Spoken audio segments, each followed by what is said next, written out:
बिस्मिल्लाहिर्रहमानिर्रहीम। अस्सलाम वालेकुम गाइस, उम्मीद करती हूँ अल्लाह के फजलो करम से आप सब लोग ठीक ठाक होंगे। आज मैं आप लोग को लाई हूँ बहुत ही ज़बरदस्त रेसिपी अमरूद की चाट की।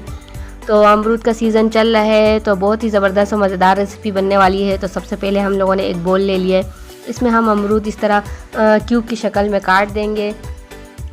अमरूद आपको नज़र आ रहा होगा बहुत ही अच्छे और जिसमें बहुत ही कम बीज है वो वाले अमरूद मैंने लिए हैं, क्योंकि ये सीज़न चल रहा है इसका, तो बहुत ही अच्छे अमरूद मिल रहे हैं इस टाइम। तो इस तरह के अमरूद जो हैं हम सारे के सारे कट कर लेंगे और फिर इसमें मैंने डाल दिए 1 टीस्पून जो है चाट मसाला और फिर हस्बे ज़ायका नमक मैंने डाल दिए। तो चाट मसाले से इसका टेस्ट बहुत ही ज़बरदस्त हो जाता है। साथ में मैंने ले लिया लेमन डालने से ये बहुत ही मज़ेदार और चटपटे हो जाएंगे। इसके बीज मैंने अच्छे से निकाल दिए हैं। तो लेमन को हम इसके ऊपर इस तरह से अच्छे से चढ़क देंगे।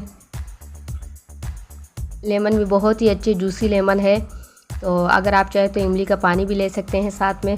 तो ये देखिए इस तरह हम इसको हाथों से जो है ना इस तरह ऊपर करके इसको अच्छे से मिक्स कर लेंगे, ताकि नमक मसाले जो हैं हमारे जो है अमरूदों को बहुत ही अच्छे से लग जाए।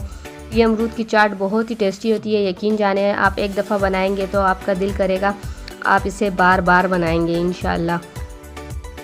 तो ये इस तरह देखें, एक मैं आपको भी खा के बताती हूँ उसका टेस्ट कैसा लग रहा है। यकीन जाने बहुत ही मज़ेदार और चटपटे बने हैं। फिर मिलेंगे इंशाल्लाह इसी तरह एक और अच्छी रेसिपी के साथ। तब तक के लिए मुझे इजाज़त दीजिए। अल्लाह हाफिज़।